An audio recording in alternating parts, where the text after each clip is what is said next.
Dobrý den, já bych vás chtěl přivítat na dnešním webináři od společnosti CAD Studio. A moje jméno je Lukáš Tunka, zabývám se především problematikou informačního modelování a zaměřuji se na software Revit. Od verze 2017 se lze bavit pouze o Revitu, to znamená všechny ty jeho dílčí části, Architectural Structure MEP jsou již součástí Revitu 2017 a už se Revit v podstatě nedělí na ty jednotlivé části jako u předchozích verzí. Tak, program webináře, nějaký úvod, to jsme si teď řekli. Zhruba nějakou půl hodinku, 40 minut vlastně budu povídat o těch nejdůležitějších novinkách, které přinesla ta část Architectural. Budu přeskakovat mezi prezentací a tou živou ukázkou a následně potom nechám čas na dotazy. Tak, ta asi nejdůležitější novinka, která přišla už ve verzi 2016 v releaseu 2 a současně vlastně je považovaná za novinku pro Revit 2017, jsou globální parametry. Globální parametry v podstatě fungují obdobně jako parametry rodiny v editoru rodin. To znamená, pokud vytváříte v editoru rodin nějaký knihovní prvek, který je parametrický, je trošku složitější, používáte tam různé vzorce a ty nastavíte tak, abyste měli kompletní objekt parametrický, tak tímhletím stejným způsobem můžete v podstatě pracovat i ve svém projektu toho objektu. To znamená, můžete kódám přiřazovat jednotlivé globální parametry, které budou nějak modifikovat ty dané prvky. Já se takhle překliknu do Revitu a najdu si globální parametry. Tak, globální parametry najdete na kartě zpráva. Globální parametry, to znamená panel nastavení. A já už jsem si tady v podstatě připravil dva parametry, jednak odsazení dveří a jedna výška obkladu. To znamená, ty parametry můžou mít různou podobu, můžou různě modifikovat různé hodnoty v tom daném projektu. Pro ukázku si ukážeme tyto dvě hodnoty. To znamená, pokud já tady budu měnit tuto hodnotu těch odsazení dveří, tak vidíte, že se mi globálně mění vlastně odsazení těch dveří od té dané stěny. Docílíte toho jednoduchým způsobem. Já si to tady skopíruju takto vedle, abych vám to ukázal. Tak, ukážeme si, že jsou tady nějaké vazby. Tyto vazby já si tady takhle smažu. Klasickým způsobem na kartě poznámky, zarovnaná. Vyberu si tuto hranu s touto hranou, tuto hranu s touto hranou. Stačí jenom kliknout na tu kótu a v kontextové nabídce vidíte, že už přibylo nejenom upravovat ty vynášecí čáry, ale jednak přidat štítek, tak jak ho známe v podstatě z editoru rodin. Buď vytvoříte nový, anebo už jste si v globálních parametrech vytvořili nějaký parametr, to znamená, tady už si ho můžete vybrat. To znamená, přidám odsazení dveří, následně to jsou kóty, které nechci, aby byly vidět v projektu nebo potom při tisku, to znamená, můžu si je takhle skrýt. A následně zase opět přes kartu zpráva, panel nastavení, globální parametry a můžu měnit. Že si ukážeme jeden příklad, mám tady v podstatě vytvořený obklad a vytvořil jsem ho pomocí rozdělit plochu a potom jsem aplikoval přes malbu tu danou šrafuru toho obkladu, ale je tady přidána vlastně kóta, ke které je přidán globální parametr, který má název výška obkladu. To znamená, můžu takhle potom měnit i tu danou výšku toho obkladu. Tak, já se zase překliknu do prezentace. Tak jsme tady, globální parametry jsme si řekli. Další vylepšení se zaměřuje na zábradlí. Je to vylepšení, po kterém spousta uživatelů nějakou dobu už volala.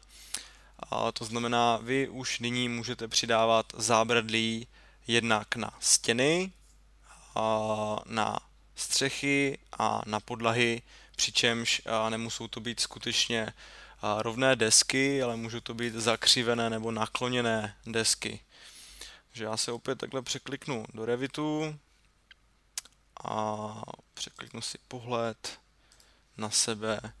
Tak podíváme se tady na zábradlí, to je přesně to, co chceme a vidíte, že tady skutečně to zábradlí reflektuje tu nakloněnou rovinu. Jenom abyste viděli, jak to funguje, já si to tady takhle, anebo nebudu si to kopírovat, rovnou to smažu. Tak a vlastně jediné, co tady vlastně udělám, bude na kartě architektura, panel komunikace, zábradlí, načrtnout trajektorii. A tady nám v kontextové nabídce na panelu nástroje přibyl funkce vybrat nového hostitele. To znamená, zakliknu si, vyberu si tu danou stěnu a už potom můžu zvolit a pomocí kreslicích nástrojů nějakou trajektorii toho daného zábradlí, potvrdím režim úprav, najdu si do 3D, vidíte, že mi detekuje vlastně tu nepravidelnou horní hranu té stěny. Pokud to zkusím na tuhletu zborcenou plochu, vidíte, že skutečně by to v těch starších verzích by bylo asi dost komplikované něco takového, nebo aplikovat zábradlí na takovouhle zborcenou plochu. V této nové verzi už to není žádný problém. Já se jenom překliknu do 1MP, kliknu na zábradlí, opět zakliknu vybrat nového hostitele, zakliknu si tady tu danou desku a jenom takhle si zvolím tu danou trajektorii. Opět potvrdím režim úprav, přeskočím do 3D a vidíte, že mi tady takhle krásně detekuje tu zborcenou plochu. Tak, opět zpátky do prezentace. Další skvělou novinkou je nový textový editor, který funguje obdobně jako víceřádkový text v AutoCADu. To znamená, je to vlastně textový editor, který mu se říká what you can see is what you can get. To znamená, to, co vidím, to skutečně dostanu. A v novém textovém editoru můžete jednak přidávat indexy, měnit velká písmena za malá, můžete přidávat mezery mezi odstavce a pracovat s odsazením, máte tam nějaké odrážky a tak dále. To znamená, já se zase překliknu do Revitu, teď jsem to přejel, tak najdu na pohledy, na sebe a najdu si tady globální ne, indikátor hloubky ne, sloučení parametrů. Taky není ono. Se omlouvám, mám toho tady trošku víc. Tak, tady máme ten náš text. To znamená, já tady kliknu na ten text, musím na něj kliknout ještě jednou a zpřístupní se mi tady v kontextové nabídce vlastně ty editační možnosti toho textu. Já se takhle můžu klidně označit, řeknu, že nechci žádné odrážky, nebo že chci body, nebo že chci čísla, nebo že chci písmena, nebo malá písmena. A já si tam nechám ty čísla. Tak, tady máte další možnost, například tady tuhletu část si takhle zase odsadit. To znamená, ta práce už je s tím skutečně mnohem příjemnější. Můžete si takhle změnit výšku toho textu. Můžete si tady vlastně přidávat, že tohle může být třeba nějaký index nebo spodní index. Klasické tučné kurziva a podtržení je samozřejmostí. Tady bych jenom zmínil věc, pokud tohle bude nějaká část, nebo tady ta část toho textu navazuje na tuhle tu první část toho textu, to znamená, tady je důležité upravovat si ty čísla, kdy vám to vlastně začíná. Já jsem to měl na 8, takže tam přidám 8.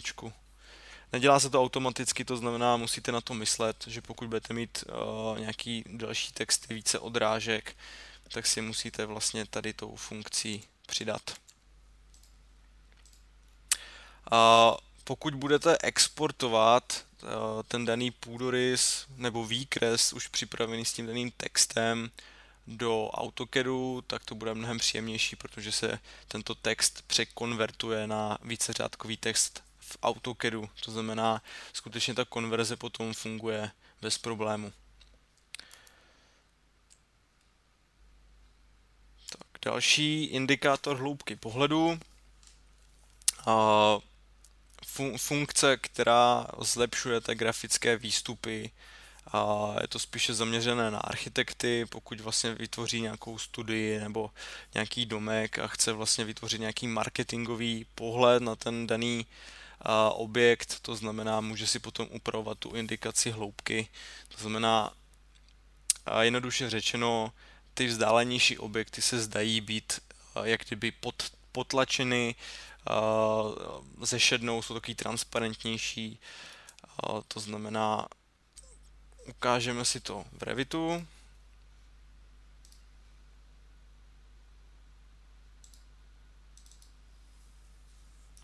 To znamená, máme tady nějaký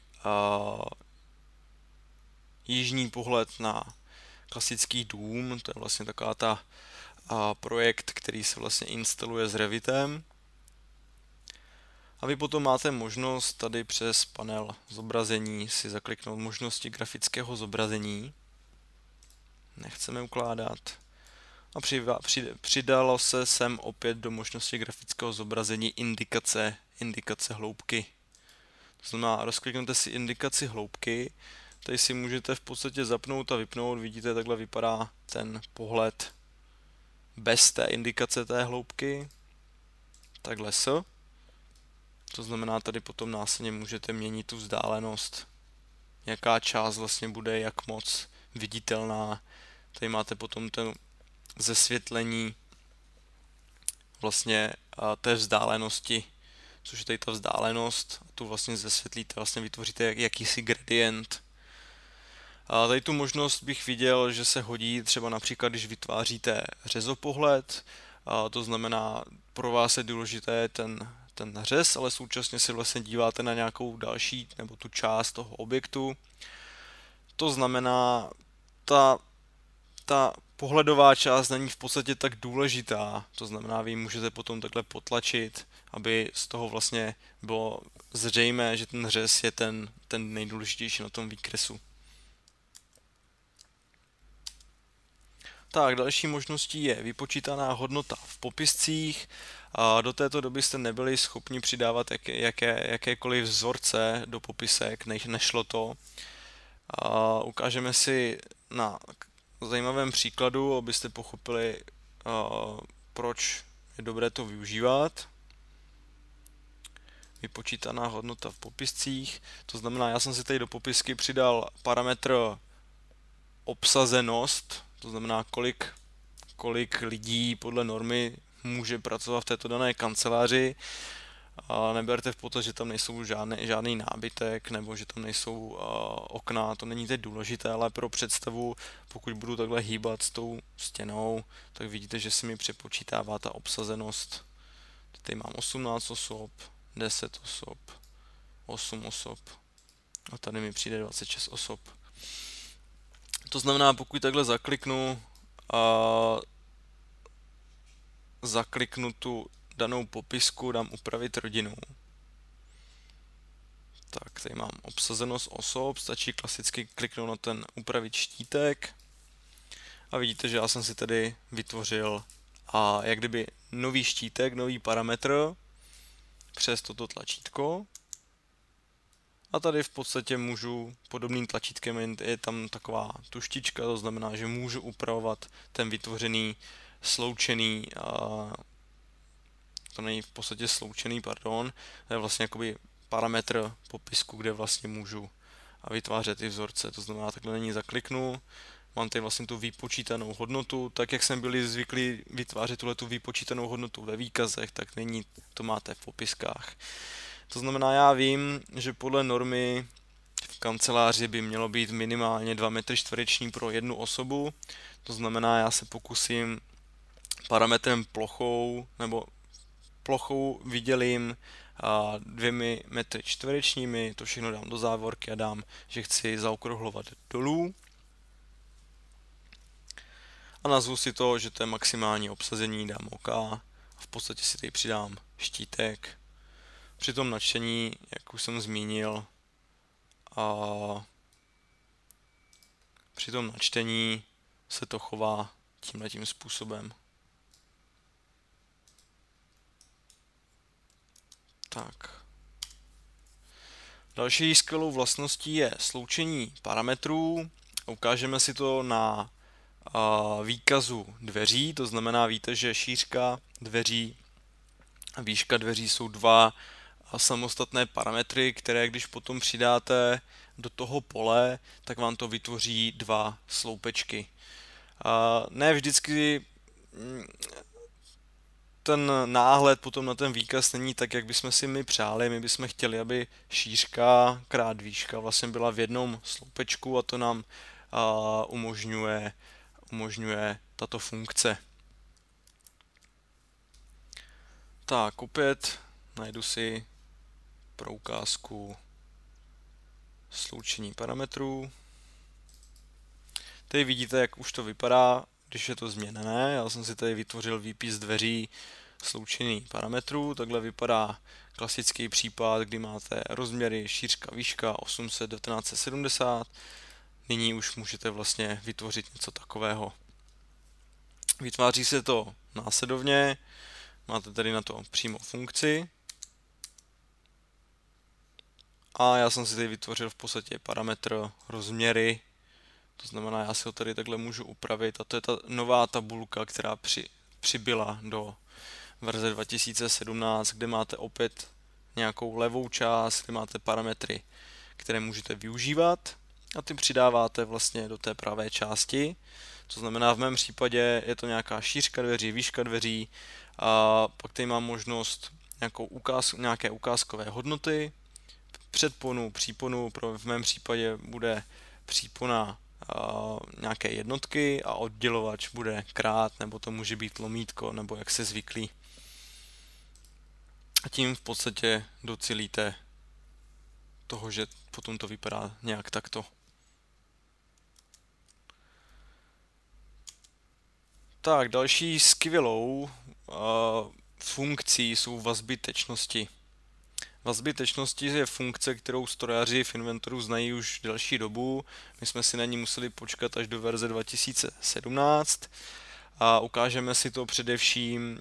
Tuto možnost využijou projektanti, kteří se zabývají hodně tvorbou knihovních prvků. Do této doby v Revitu, pokud jste chtěli, aby ten knihovní prvek se fungoval nějak optimálně, aby se nedeformoval tak, jak vy nechcete, tak jste v podstatě museli vytvořit složité vzorce. Já jsem jeden takový vzorec tady naimportoval do té prezentace, abyste si představili, že skutečně pokud chcete vytvořit fungující parametrický objekt, kde je nějaká křivka, nějaký parametr úhlu a chcete, aby se vám to dobře vám to fungovalo, tak to bylo dost komplikované. Vidíte, že těch proměnných tady je celá řada, hlavně je to nějakých 25 vnořených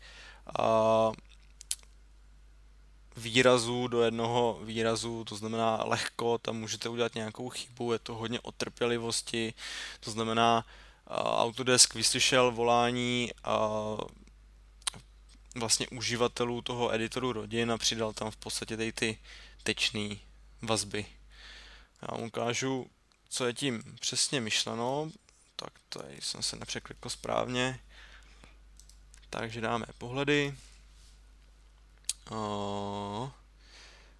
Tak, nevidím to, zkusím ještě tady, jestli to není, tak to je přesně ono. Je to skutečně jenom nějaké vysunutí, ale důležitý je tento záhyb. Pokud já tady budu upravovat ten úhel třeba na 50 stupňů, tak vidíte, že se mi krásně drží ten oblouček. Pokud změním na 15, opět se mi drží. Vidíte, že se mi nějakým závratným způsobem nedeformuje nic.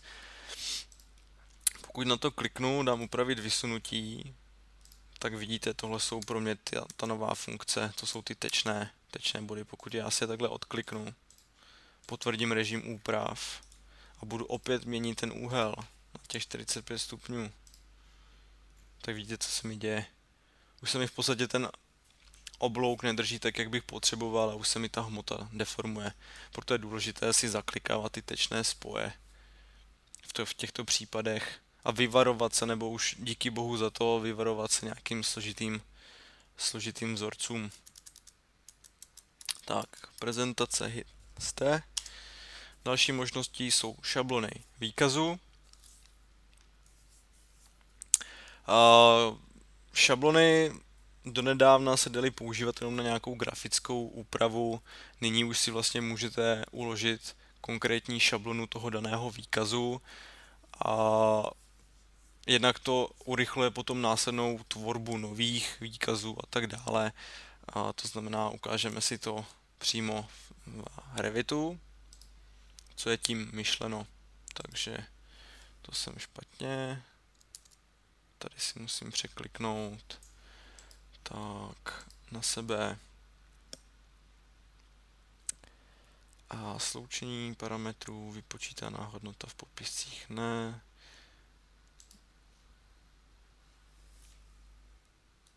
Teď jsem zapomněl šablony výkazu.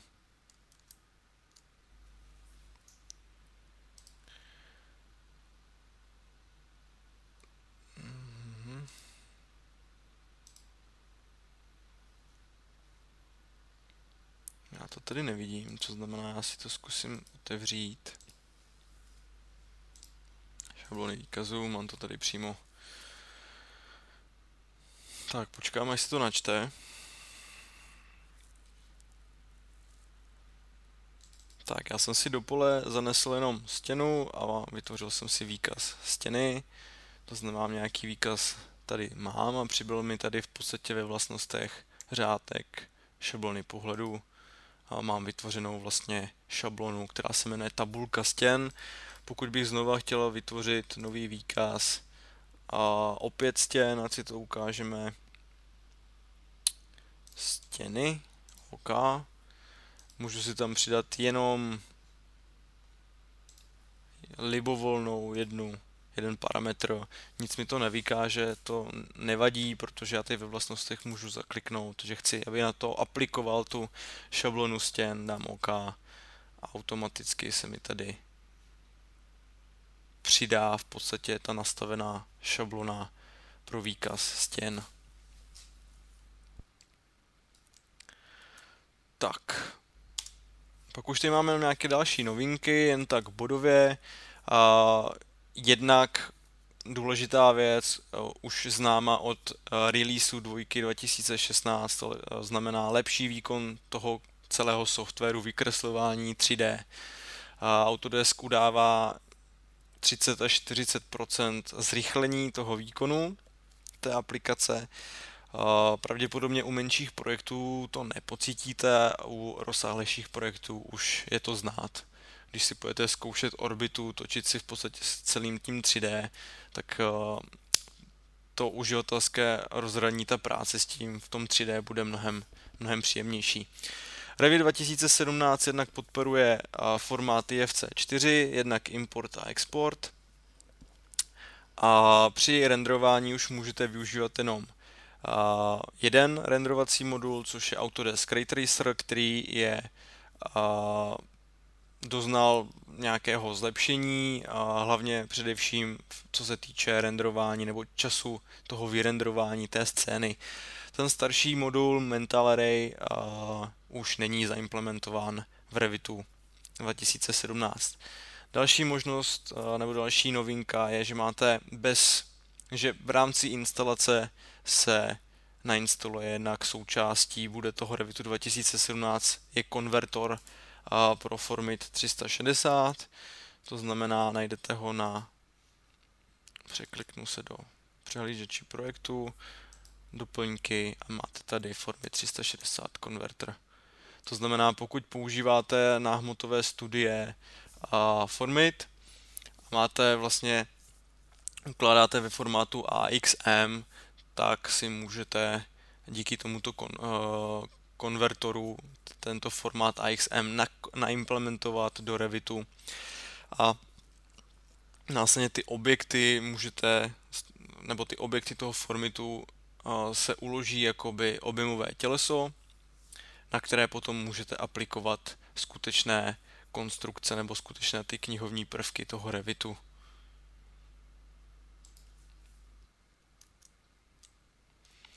Tak, další funkcí, která je zaimplementována do instalace Revitu 2017, je grafické programovací rozhraní Dynamo, je to v podstatě vizuální programování. O něm si řekneme více v nadcházejícím webináři, to znamená, půjdeme dál. Další funkce je A360 Collaboration, kterou naleznete na kartě spolupracovat a jinak tady máte spolupracovat. Já uložím teda model, to je nutnost, a tady potom máte možnost jednak si zvolit, pokud chcete vytvořit centrální model a pracovat na něm v rámci nějakého týmu na vnitřním Ethernetu, anebo můžete právě využívat tu možnost Collaborate přes službu A360, to znamená Autodesk vám za úplatu jakoby zpřístupní místo, kam budete ukládat svůj centrální model a už potom nezáleží na tom, kde jednotliví uživatelé, jednotliví projektanti sedí. Už nemusí sedět na vlastní síti, už někdo může být i v jiné zemi, může někdo být v kavárně, na home officeu a všichni můžou pracovat v podstatě na tom jednom modelu vlastně v reálný čas.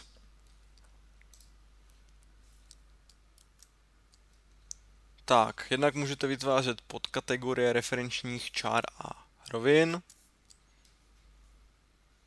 Tak, to bychom si ukázali na... Tady ne, kontrol tabulátor, já najdu rychle ty tečné body, protože to bylo vlastně v editoru rodin.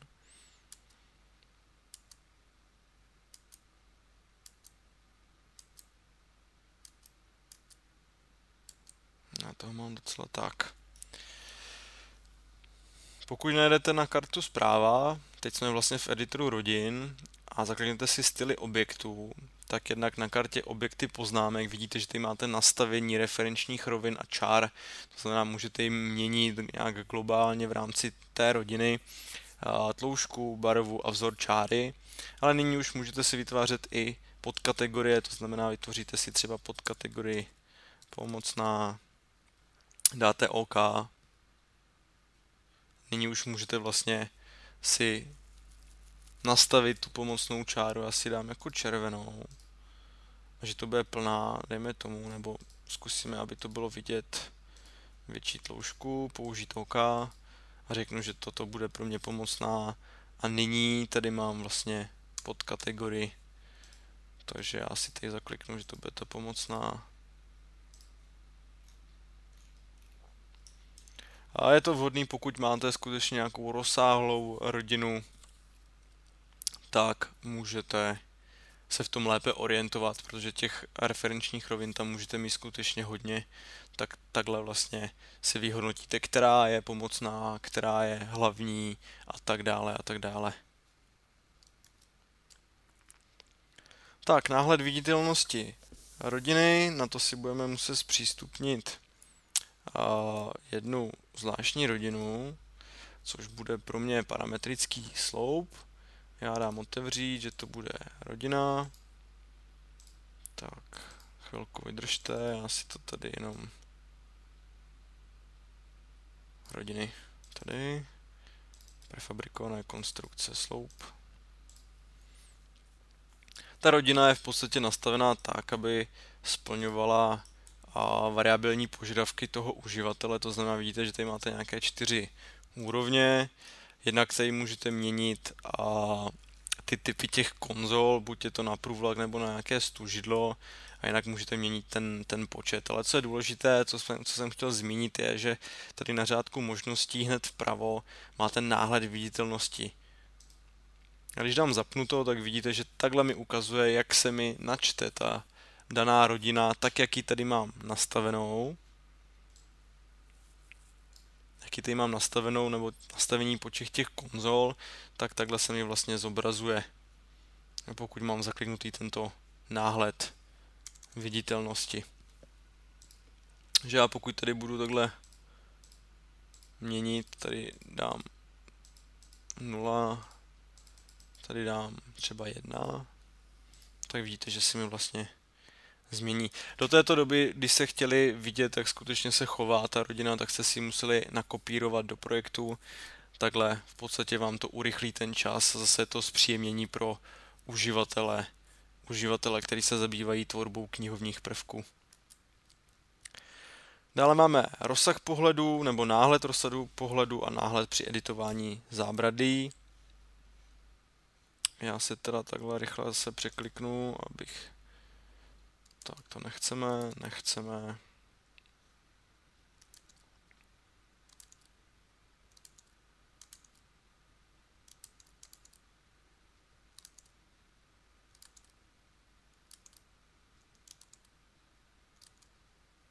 Tak, pokud se bavíme o náhledu zábradlí, tak pokud editujete zábradlí v úpravě typu, tak vidíte, že tady donedávna jste měli možnost jenom takhle podle pocitu něco nastavovat a tady vidíte, co jste skutečně jako graficky nastavili, to znamená opět zpříjemnění pro uživatele.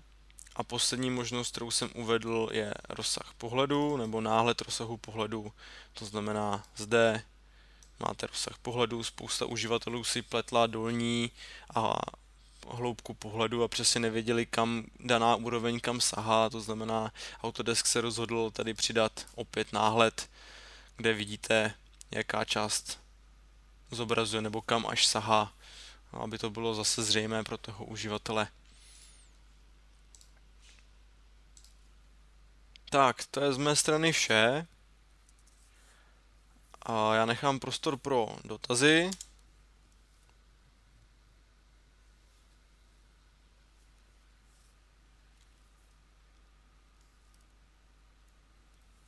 Tak, pokud žádné dotazy nejsou, tak já vám děkuji za pozornost a někdy příště naslyšenou.